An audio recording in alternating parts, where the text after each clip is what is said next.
Para, para adentrarnos en ello, pues etimológicamente propiedad viene de propietas, o sea, lo que pertenece a una persona o es propia de ella. Antes se daba el res mea est, que la cosa es mía y representaba la identidad entre el objeto y propiedad con un sentido de pertenencia. ¿Pertenencia de quién? De esa persona, de ese titular. Acuérdense que yo les decía que cuando vamos a ver propiedad, estamos viendo que es solo un solo dueño. Sin embargo, ya cuando puedan existir dos o más, entonces ya estaremos hablando de una forma de propiedad, como va a ser la copropiedad. Ahorita es la propiedad. El concepto romano, pues al principio no definía, en ningún momento se hablaba de la propiedad. Y el punto de referencia lo constituyó la recepción en todo el mundo del derecho romano y el desarrollo del jus communis, el derecho de la comunidad. Ya en una obra de Bartolo, pues ya se empezó a hablar de lo que era la posesión y se planteó qué era el dominio al tener esa propiedad. Vamos a ver específicamente a qué se refería con el dominio. En el concepto romano, pues las primeras, las formas de cómo se daban las cosas y fue derivado del poder sobre las personas y sobre cosas que tenía el pater familia. Luego se dieron ya todos los jus, el jus utendi, que era usar, el jus fruendi, percibir frutos, el abutendi, el possidendi, alienandi, que es el poder, el derecho de enajenar, o sea, vender, el disponendi, que es el disponer de algo, y el et vindicandi, que es la reivindicación, que es poder recobrar algo que era de alguien y que uno lo pierde por diversas situaciones. Ya las características específicas que se le fueron dando al derecho romano como un derecho absoluto, omnímoda porque era de solo un grupo. Esta se empezó a hacer un derecho arbitrario e ilimitado y que fue el abutendi, o sea, un derecho, al ser absoluto, era un derecho de abusar de ese derecho. Fue un derecho exclusivo, no involucraba a terceros y se hizo un derecho perpetuo que no caducaba. Para ello, pues es importante conocer la evolución de ese derecho de propiedad. Ya en la Edad Antigua, al principio, se daba una propiedad religiosa en lo que al principio todo era, lo que se tenía era por deidad, era una posesión divina. Luego las cosas fueron pasando al soberano, él era el que acumulaba todo, y posteriormente este soberano pues le repartía a los súbditos, le daba lo que él quisiera. Ya posteriormente se dio en esa época, en esa edad antigua, la propiedad colectiva o trivial, en la que primero se reconocía la comunidad primigenia, o sea, la nativa u originaria, que iban adquiriendo precisamente los primeros que habían conformado esa comunidad. Luego esto ya fue distribuida a cada jefe, a cada jefe de familia. Importante es que estoy adentrándome en esto, sin embargo, se supone que esto ya lo vieron en el derecho romano y en la introducción al derecho. Y en la Edad Antigua ya se dio la propiedad familiar ya era específicamente de alguien, y este alguien la distribuía como él quisiera. Por lo tanto, en esa distribución que se hacía antojadizamente era muy dificultosa el entregarla a cada quien, y entonces empezó a aparecer la particularización de cada actividad, y entonces ahí se fue creando también parte de lo que era la manufactura de ciertas cosas, y así se fue creando ese concepto de propiedad. Ya posteriormente, propiamente en el derecho romano, pues se dio lo que era la propiedad quiritaria, que el propietario quiritario era el ciudadano aquel romano o el peregrino que podía comerciar y que adquiría una cosa de acuerdo a algunos de los modos que se contemplaba en el derecho civil romano, como ya lo dije anteriormente. Aquí también se daba la bonitaria o pretoriana, y en esta pues ya era reconocida y sancionada por el derecho pretoriano.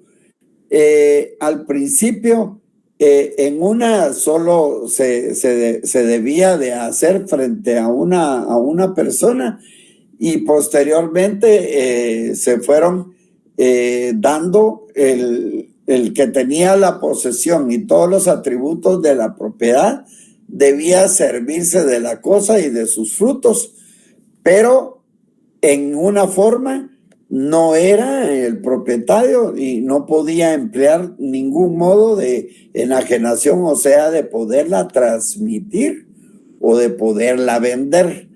Así era la propiedad. Actuaba como propietario, sin embargo, podía usar la cosa, pero no la podía vender.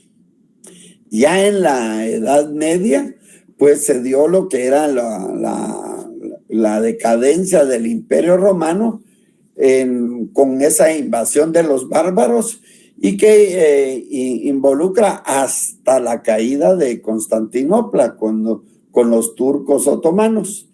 Este régimen de tenencia de tierras favoreció a la nobleza rural y se empezó a estimular la servidumbre. Entonces, esto fue la clara época del feudalismo. Pues esto fue el sistema feudal. Aquí hay cómo fue una de las grandes características. Ahí les dejo la diapositiva. Y posteriormente, pues en el feudalismo, que fue muy importante, ya se daba una fiscalización judicial. Había una concesión y disfrute a cambio de un canon. Aquí es disfrute a cambio de un canon. Y ese canon iba a favor de la iglesia.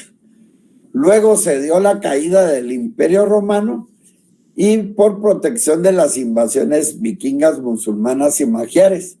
Todos estos, los bárbaros, eran todos los que habían rodeado a todo el imperio, a todo lo que era Roma, y ellos fueron los que prácticamente tomaron y fueron los causantes de la decadencia y de la caída del Imperio Romano. Ya en la Edad Moderna, pues se da una hegemonía absolutista.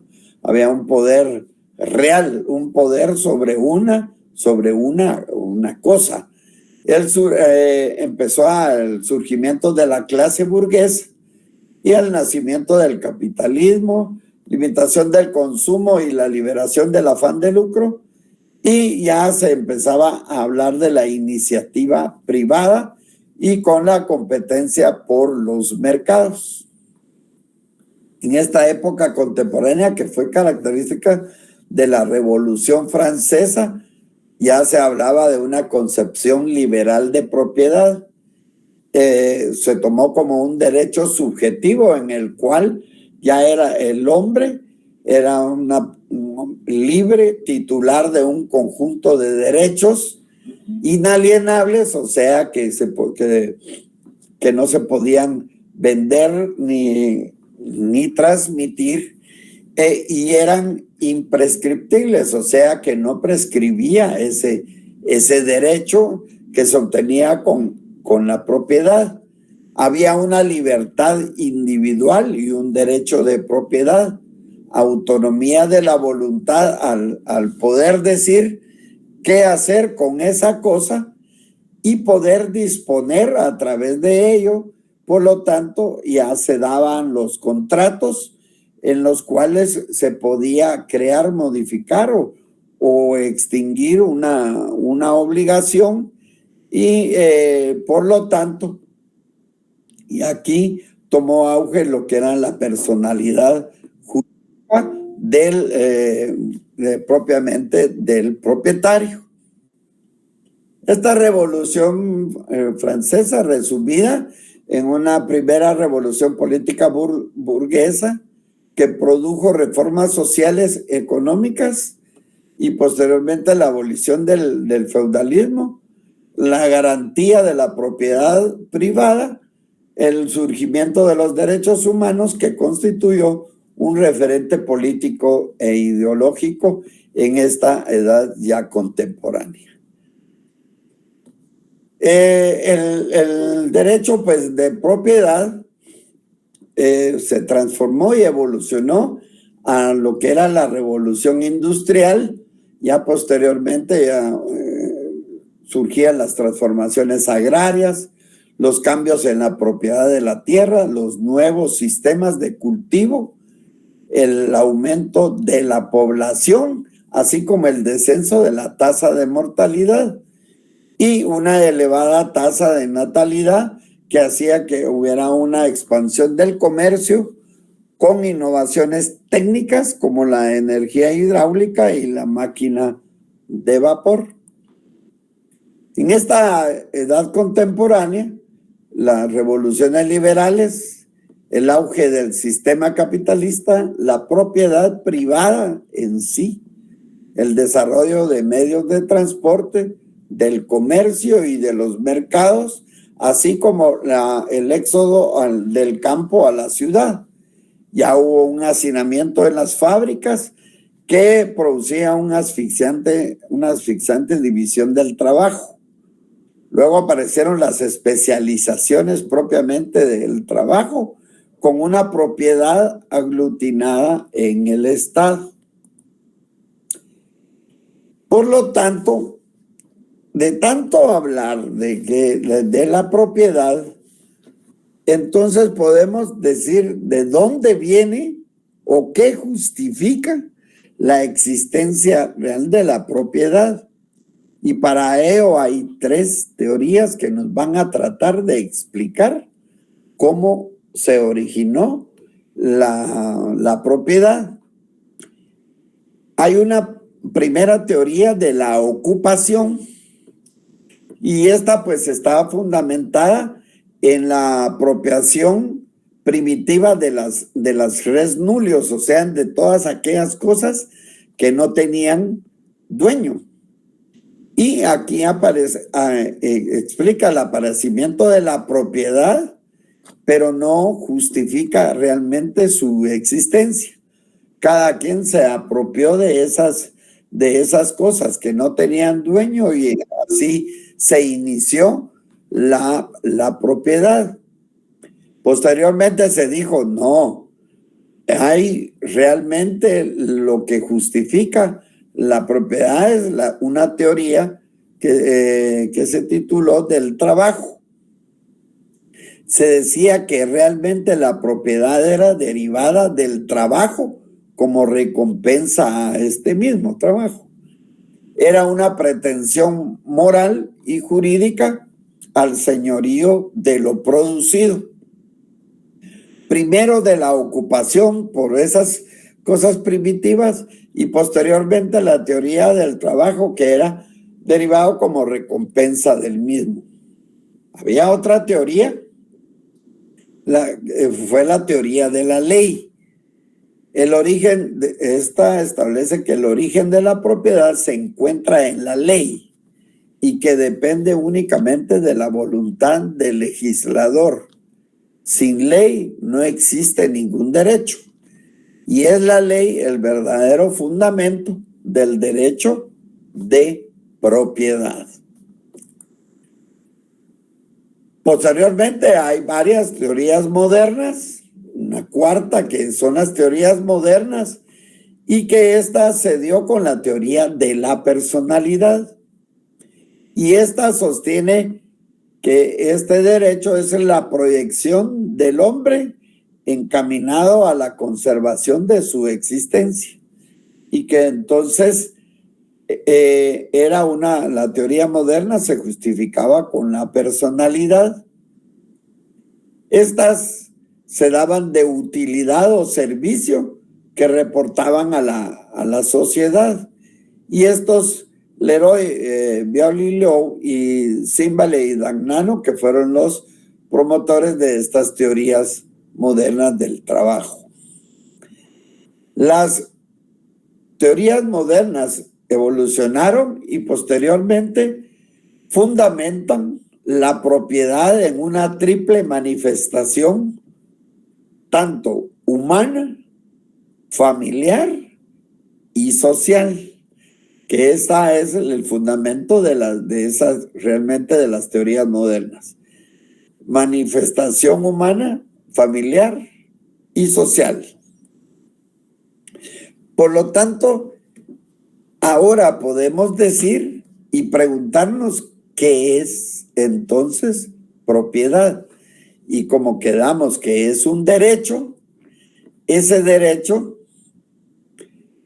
va a ser ese conjunto de normas que van a regular algo.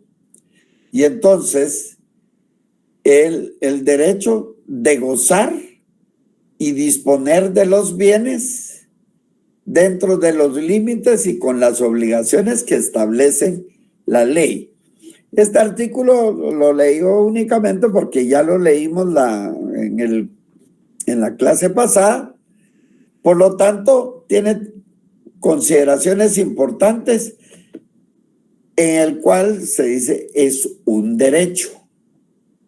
Al ser un derecho, como les dije, es un conjunto de normas que van a regular la conducta de algo, o entonces esa conducta es de gozar y disponer ¿de qué? De los bienes, pero que dentro de los límites, o sea, que la propiedad va a tener sus limitaciones y con las obligaciones que van a establecer las leyes. Esto lo vamos a poder ver cuando veamos las limitaciones.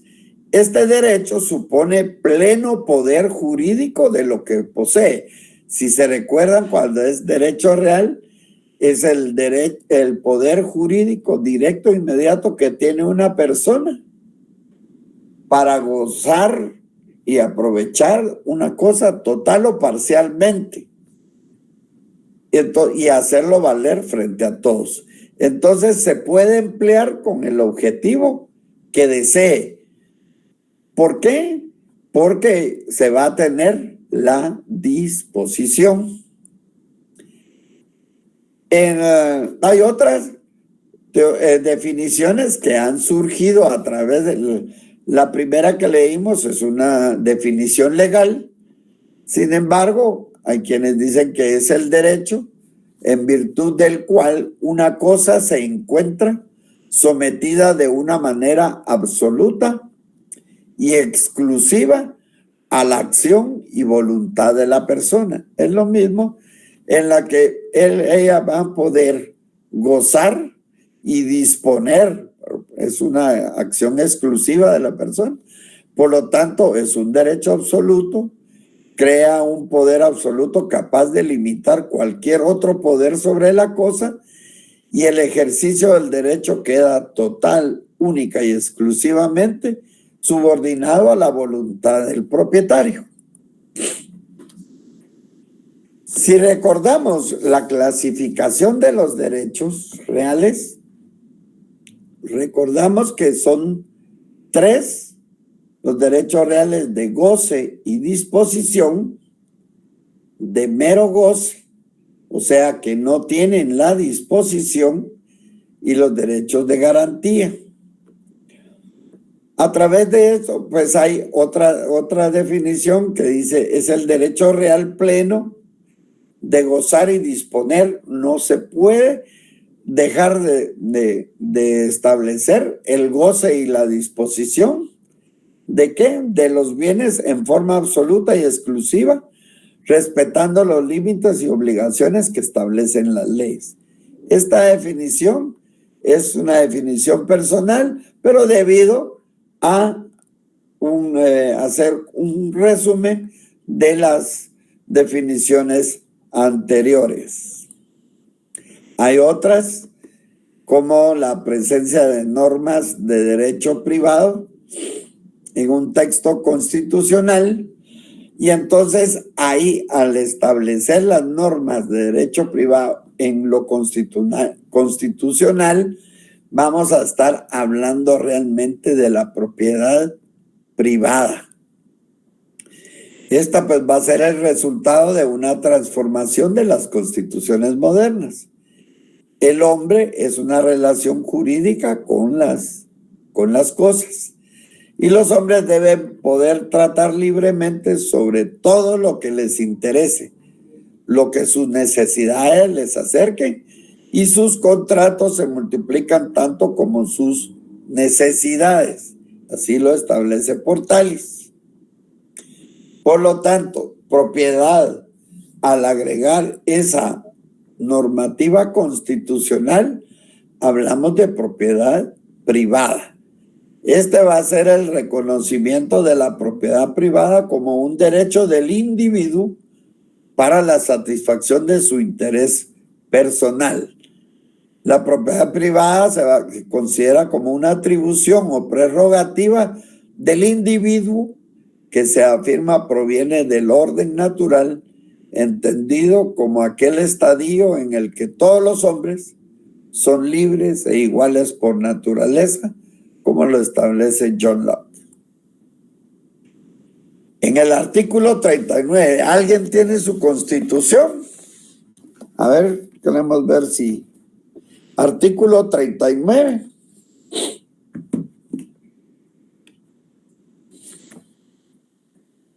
Sí, licenciado. Por Se lo favor, leo si gusta. compañera, sí, por favor. Artículo 39. Propiedad privada. Se garantiza la propiedad privada como un derecho inherente a la persona humana. Toda persona puede disponer libremente de sus bienes de acuerdo con la ley. El Estado garantiza el ejercicio. Sí, ¿Sigo? siga, perdone. El Estado garantiza el ejercicio de este derecho y deberá crear las condiciones que faciliten al propietario el uso y disfrute de sus bienes, de manera que se alcance el progreso individual y el desarrollo nacional en beneficio de todos los guatemaltecos. Bueno, entonces aquí podemos que la propiedad privada garantiza la propiedad como un derecho inherente, y que establece que toda persona puede disponer libremente. Pero ¿qué representa la palabra disponer? El verbo disponer. Y tiene derecho al uso y disfrute de sus bienes, de manera que se alcance el progreso individual y el desarrollo nacional en beneficio de todos los guatemaltecos. O sea que va a ser muy importante dentro de la definición es el gozar, que es el uso y disfrute, y de la disposición, tal así como fue definida la propiedad. Entonces, ¿qué hace que podamos establecer en qué consiste esa función social del derecho de propiedad. Si ustedes lo ven aquí, en este dice, el Estado va a garantizar el ejercicio de este derecho y el desarrollo nacional en beneficio de todos. Por lo tanto, la conexión propiedad-libertad aparece compensada por la vinculación con el principio de solidaridad, no dañar y sí beneficiar a la sociedad. La superación del egoísmo individualista ante la imposición de vínculos, límites y obligaciones del derecho de propiedad y que han de ser observados por su titular en su ejercicio con la intención de compatibilizar la satisfacción de sus intereses con los más generales de la colectividad. O sea, que yo puedo tener derechos, pero no puedo abusar. No puedo abusar de ese derecho. Voy a tener la imposición de esos vínculos, límites y obligaciones de ese derecho de propiedad. Por lo tanto, no es una propiedad absoluta, sino que va a tener sus limitaciones. Puedo gozar y disponer, pero va a tener sus limitaciones. Por lo tanto, en la función social del derecho de propiedad, la facultad de dominio ya no está integrado solamente por un poder de libre disposición, que es lo que les estaba explicando, sino también por deberes y obligaciones derivadas de la exigencia del principio constitucional de la función social. O sea, esas exigencias de esa normativa de la Constitución, eso representa la función social del derecho de propiedad. El decreto 529 del Congreso de la República, la ley de expropiación, se entiende por utilidad o necesidad pública o interés social para los efectos de esta ley todo lo que tienda a satisfacer una necesidad colectiva, bien sea de orden material o espiritual. O sea que yo tengo esa limitación y esa función social va a estar establecida en la satisfacción de esa necesidad colectiva. Entonces ahí está más que claro en qué consiste la función social del derecho de propiedad. Entonces nos queda saber qué es ese dominio o qué es decir que voy a gozar y que voy a disponer. Pero primero ese dominio es el que se va a atribuir a su titular todas las facultades que puedan ejercerse sobre las cosas y derechos que surjan del pensamiento humano dentro de los límites que establece la ley. Es una manifestación de la plenitud general que va a constituir la propiedad, porque yo puedo gozar y disponer, aunque voy dentro de los límites que establece la ley. Pero ¿qué es el dominio? Ese dominio va a ser el poder físico que se ejerce sobre una cosa con intención de manejarse como verdadero propietario de ello. Yo tengo el contacto con esa cosa y esa es mía. Yo soy el verdadero propietario. Es esa posibilidad amparada del derecho de identificar una cosa corporal para obtenerla y tenerla y ejercer actos sobre ella que van a implicar el máximo aprovechamiento de sus ventajas o utilidades. Por lo tanto, ese derecho de usar, gozar y disponer de una cosa, siempre que no se haga de ella un uso prohibido por las leyes. Derecho de usar, gozar y disponer de una cosa. Entonces, las facultades del dominio van a ser dos: de disposición y de uso. En el uso se da el aprovechamiento. En el uso es la utilización del bien. Y en el aprovechamiento va a ser el disfrute de los beneficios o frutos que dé la propiedad. Pero la disposición que yo pueda tener en estricto sensu va a ser enajenar. A ver, ¿quién tiene un diccionario que me pueda, diccionario real de la Academia Española, que me pueda leer qué es enajenar?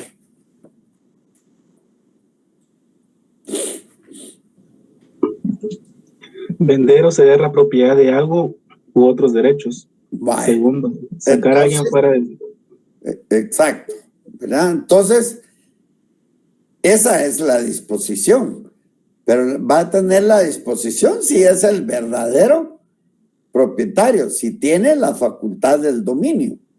Entonces, él va a poder usar y aprovechar y disponer, puede enajenar, pero también puede gravar.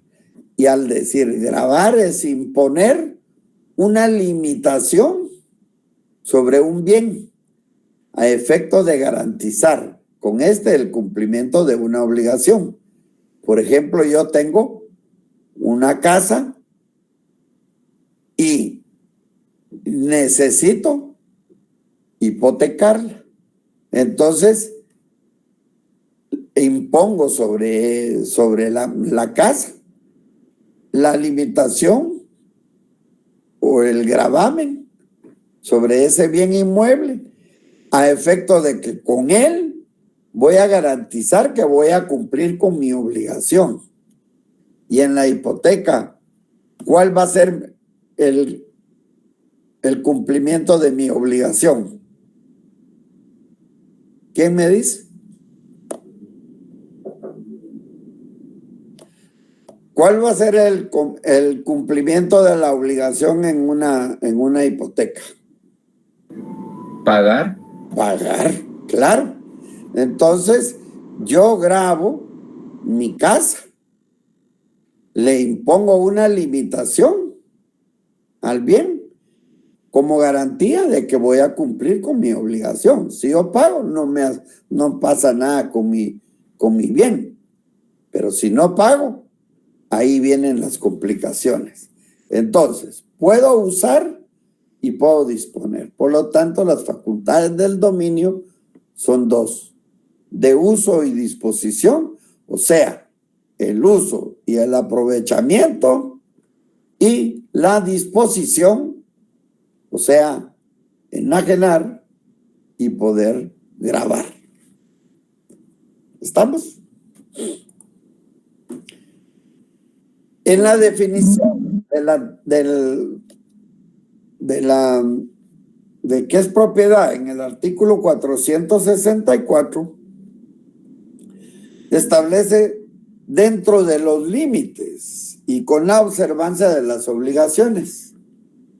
Los límites se alude a las restricciones comunes a todo derecho de propiedad y limitaciones que son reducciones del poder del propietario en ciertos casos. Los límites son las restricciones comunes a todo derecho de propiedad, son comunes. Y esas limitaciones van a ser las reducciones del poder del propietario en casos singulares. Lo que no puedo hacer, estoy limitado, no puedo hacer en determinados casos. Y los límites, todo esas restricciones a los cuales están todos los que tienen el derecho de propiedad. La diferenciación presenta importantes consecuencias prácticas, puesto que al ser los límites el régimen normal sobre una determinada categoría de bienes, no hace falta un acto especial para imponerlos y basta con invocar la norma.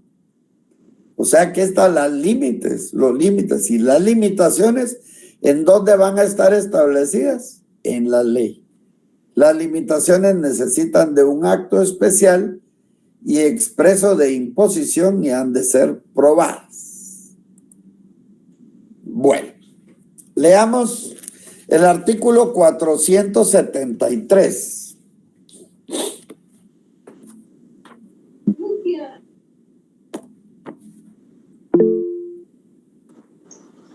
¿Se lo leo yo, licenciado? Por favor.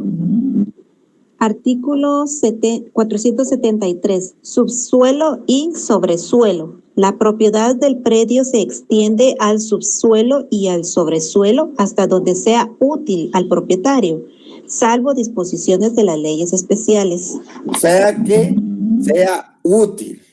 No tenemos más allá de eso, no representa ya nuestra propiedad.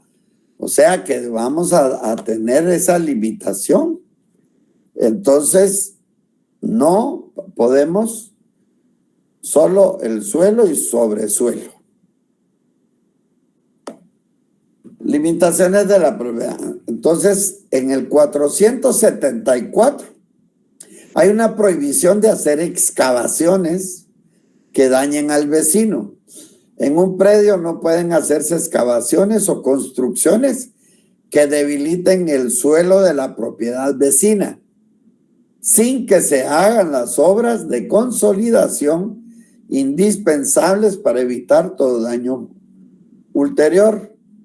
Entonces no se pueden hacer excavaciones ni construcciones cerca de paredes ajenas de copropiedades peligrosas, y prohibición de plantar árboles cerca de una heredad sin guardar la distancia indicada por la ley.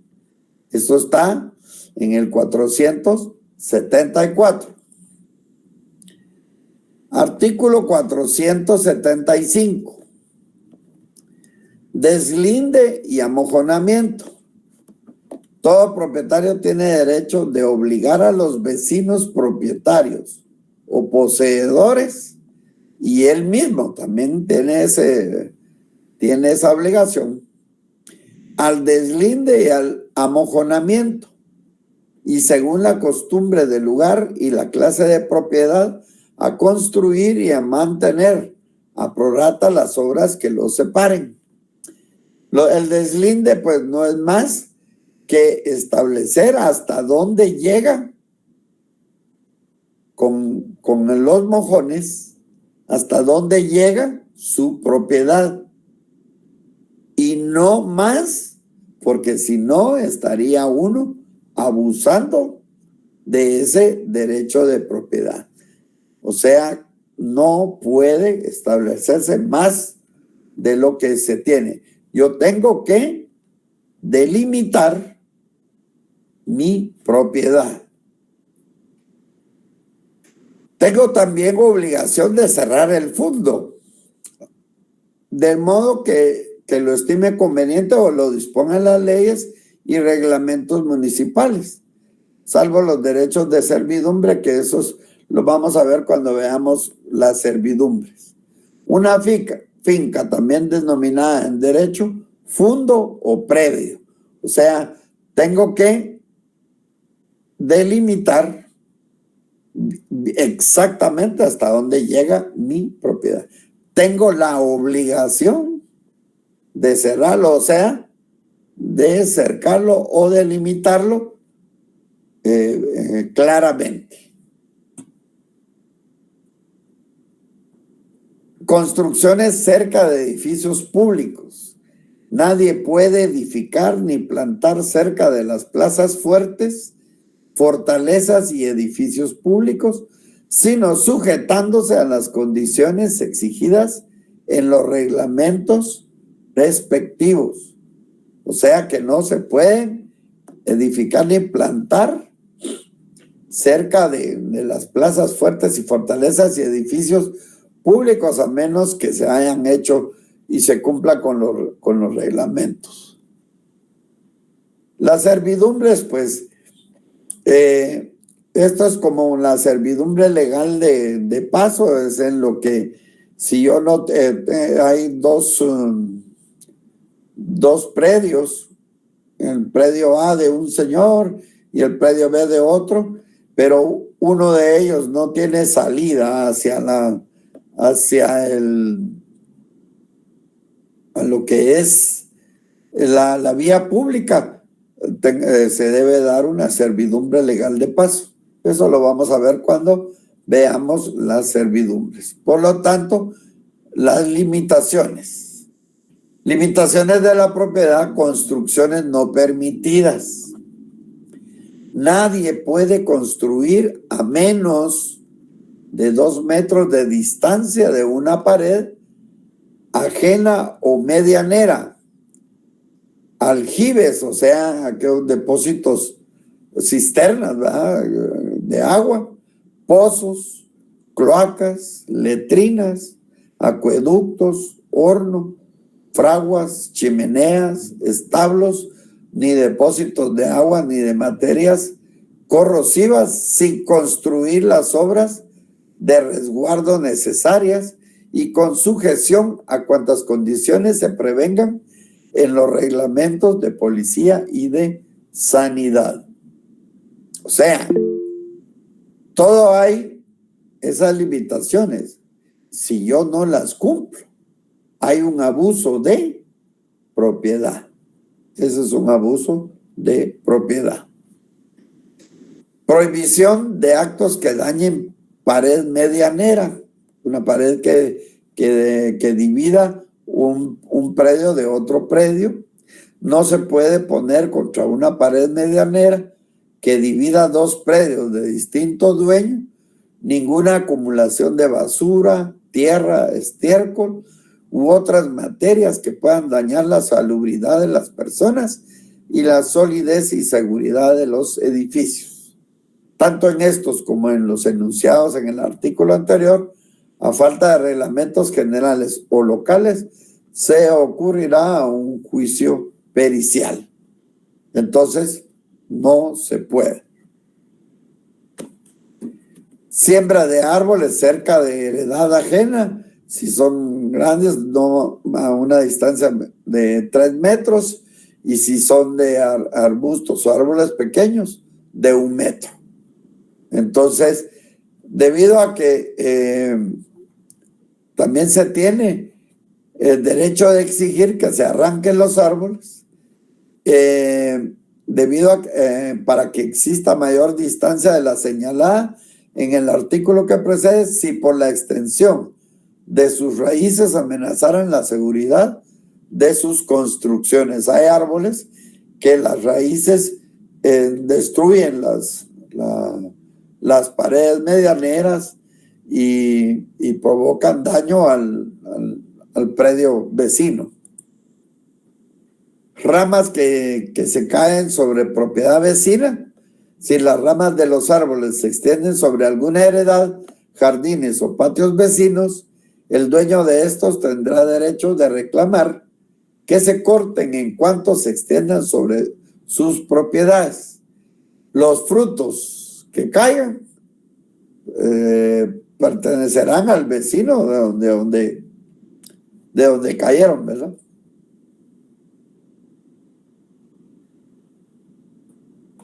Limitaciones de la propiedad, obra peligrosa. Si un edificio o pared amenazare peligro, podrá el propietario ser obligado a su demolición, ¿verdad? Entonces, si hay una pared que está provocando peligro para el resto de las demás construcciones, pueden solicitarse que sean demolidas. Entonces, a sabiendas de todo eso, tenemos, así como hay limitaciones a la propiedad, no podemos abusar de la propiedad. Hay acciones protectoras como medios de defensa. Primero tenemos en el artículo 468 y 69 la acción reivindicatoria, que es la que procede cuando un tercero de forma indebida se apropia de un bien. Entonces debe demostrarse su titularidad dominical, no de domingo, sino de dominio, a efecto de recuperar el mismo. También se tiene una acción publiciana y consiste en el derecho que se dispensa quien detenta un bien poseedor de buena fe y con justo título que esté próximo a beneficiarse con la usucapión. La usucapión es obtener un terreno a través de la posesión de un terreno a través del tiempo. En el caso de que se hubiera despojado por un poseedor de inferior condición, o sea, es el derecho que va a tratar de que se reconozca a esa persona que tiene la posesión por largo tiempo y que son de posesión de buena fe. Y luego están los interdictos, que los interdictos son esos medios de defensa, proceden respecto de bienes inmuebles y de ninguna manera afectan las cuestiones de propiedad ni de posesión, y en ellos no se puede resolver alguna sobre la propiedad. Estos pues están en el artículo 249 del Código Procesal Civil y Mercantil. Ahí están establecidos los interdictos. Hay de amparo o de posesión o de tenencia, de despojo, cuando no se quiere hacer el apeo y deslinde, y de obra nueva o peligrosa. En el artículo, pues ahí están, aquí les dejo nada más los artículos 464, 65, 66, hasta el 68, que es del Código Civil. Ahí está un poquito más grande. La reivindicación, los frutos de los bienes, todos los artículos que ustedes tienen que señalar y volver a leer. Entonces, esta es lo que concierne a propiedad. Pienso que las hojas de las hojas de estudio que les dio la licenciada, pues con ello se complementan todas las imágenes. No se puede hablar de propiedad sin tratar de hablar realmente de lo que es la historia.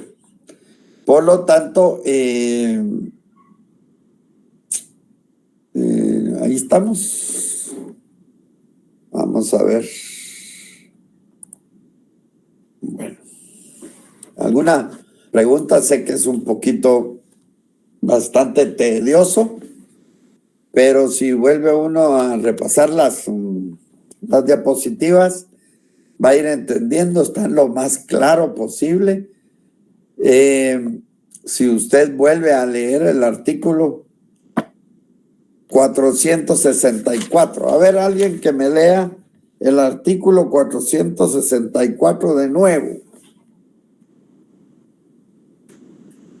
Yo se lo leo. Dice, artículo 464, contenido del derecho de propiedad. La propiedad es el derecho de gozar y disponer de los bienes dentro de los límites y con la observancia de las obligaciones que establecen las leyes. O sea, los límites y las limitaciones, ¿verdad? O sea, que es el derecho de gozar y disponer. Ahora podemos decir que gozar es el uso y el aprovechamiento.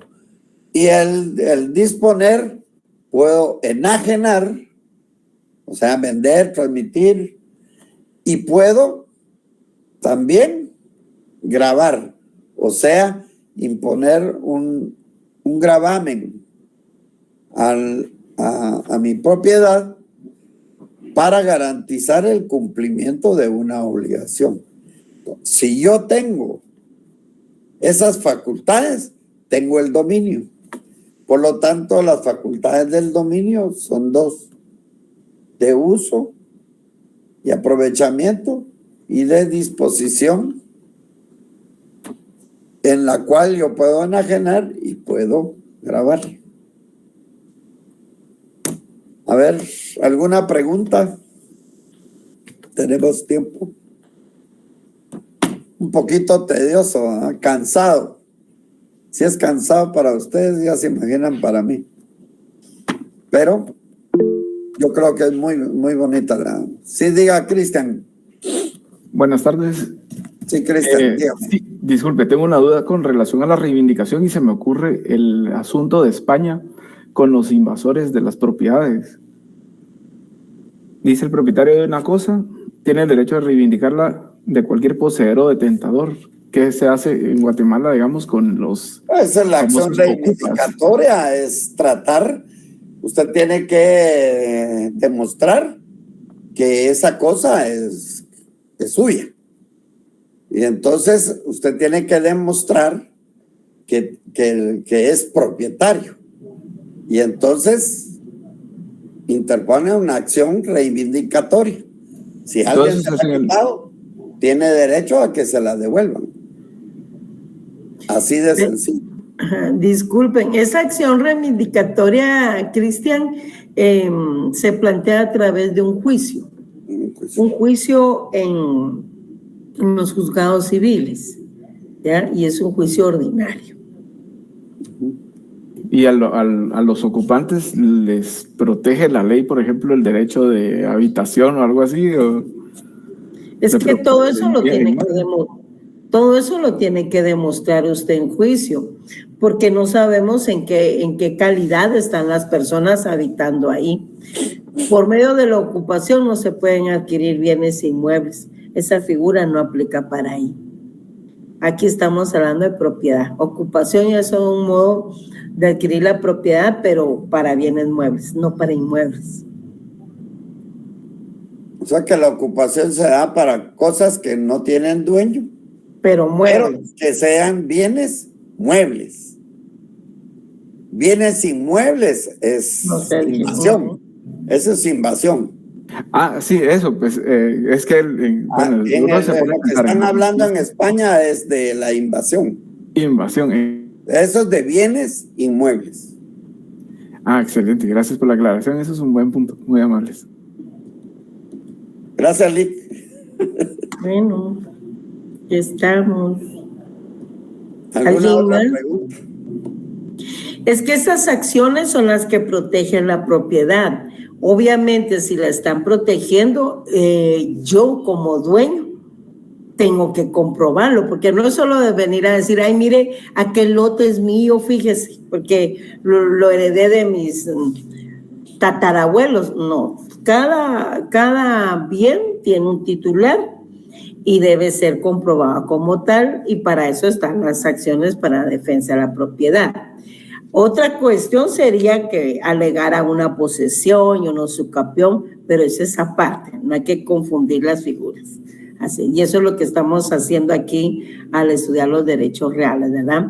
Ir ubicando cada figura. Por ejemplo, le comentábamos al compañero que por ocupación no se adquieren bienes inmuebles, y lo vamos a ver cuando tratemos el tema en específico.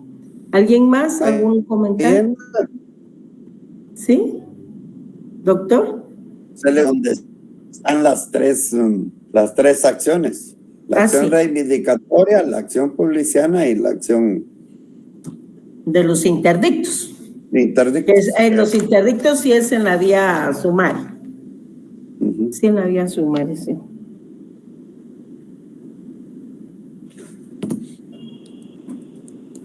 A ver, ¿Alguien más? ¿Alguien más? No hay preguntas, todo está bien.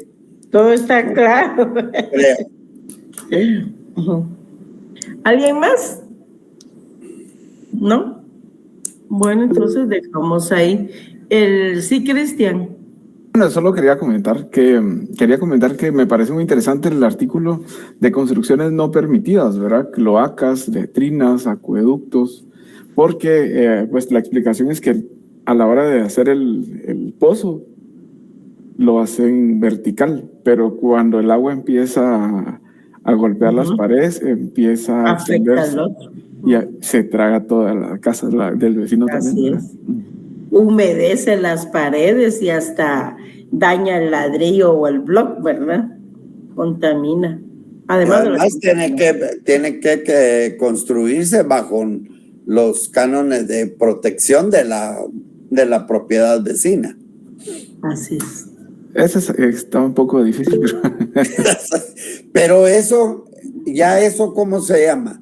Abuso de propiedad. abuso de Por eso propiedad. es que la definición es muy clara, ¿verdad? Dentro tiene derecho de gozar y disponer, que ahí están las facultades del dominio, pero con los límites y las obligaciones observadas en la ley. O sea que no tiene la propiedad, pero no es tampoco para abusar, no es absoluta. Y se puede entonces demandar ese abuso de propiedad cuando ya lo perjudica a uno Por supuesto que esas son Por las supuesto. reembolso. Y cobrar los daños y perjuicios que le ocasione, ¿verdad? También en juicio. También en juicio. Oliver Carrera, usted levantó la mano. Buenas noches, licenciada. Buenas noches, doctor. Una consulta. ¿Serían ustedes tan amables de poderme como ampliar un poquito lo del fondo en relación a los derechos de servidumbre? Yo entendí que más tal vez era como ya las propiedades que se tienen de muchos años como parte de un legado, podría ser, licenciado. Ahí en la diapositiva le puse la definición de fondo. ¿Qué es el fondo? Es una finca y todo. La obligación de cerrar el fondo es delimitar hasta dónde es su propiedad, no más de lo que es delimitar. Lo puede cerrar o lo puede delimitar con vallas o setos, pero tiene que ser bien delimitado lo que usted posee, no más de lo que usted posee. Por eso es que tiene la obligación de cerrar el fondo, o sea, delimitar bien su propiedad. Y en relación a los derechos de servidumbre, eso, digamos, lo vamos a ver después. Lo vamos a ver específicamente cuando veamos la servidumbre. Pero les puse ahí el ejemplo que digamos que un predio con respecto a otro predio, pero uno de los dos no tiene salida a la vía pública. Entonces, uno de ellos que sí está cerca de la vía pública tiene que darle una servidumbre legal de paso, por ejemplo. Entonces, esas son las limitaciones. Y si usted le dice al dueño del predio no tiene salida, que no le da, entonces él puede recurrir a la ley porque eso está establecido en ley que le debe de dar. Son limitaciones a su propiedad y tiene que cumplirlas uno. O sea que la servidumbre va a ser obligatoria. Como por ejemplo cuando se distribuyen terrenos para una familia, por decirlo así, y hasta el fondo del espacio de donde está cerrado el fondo queda un terreno que es de uno de los familiares, a puro tubo, por decirlo así, los demás familiares tienen que dejar un espacio para entrada y salida de ese familiar. Así es, eso. Y es por ley, no puede negarse. Muy bien. Muchas gracias, doctor. Muchas gracias, licenciado. Bueno, es que miren, la servidumbre No precisamente, Rosario, no precisamente la servidumbre va a ser un paso. Lo que pasa es que la servidumbre, lo vamos a ver, es un derecho real de mero goce, y lo que se hace es gravar un bien inmueble, ¿verdad? Porque la servidumbre es para bienes inmuebles. Entonces se graba un bien inmueble a favor de otro bien inmueble para su utilidad. Y entre otros está, por ejemplo, el acceso que debe de tener un fondo a la vía pública, por ejemplo, ¿verdad? Pero hay otras clases de servidumbre, hay de desagüe, hay de abrevadero y saca de agua, hay de conducción de energía eléctrica, etcétera. Pero como les repetimos, ese tema es específico de la servidumbre como un derecho real de mero goce. Y lo vamos a ver después. Es un gravamen que constituye un bien inmueble a favor de otro bien inmueble para utilidad, puede ser para utilidad pública o también para utilidad personal. Entonces, eso se realiza en lo privado, ¿no? ¿Perdón? Eso se realiza en lo privado. No, también puede haber a nivel de Estado.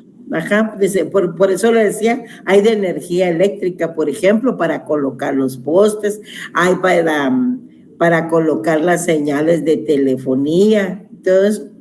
Y entonces lo puede constituir el Estado también, siempre y cuando haya una indemnización. Ahí lo vamos a ver.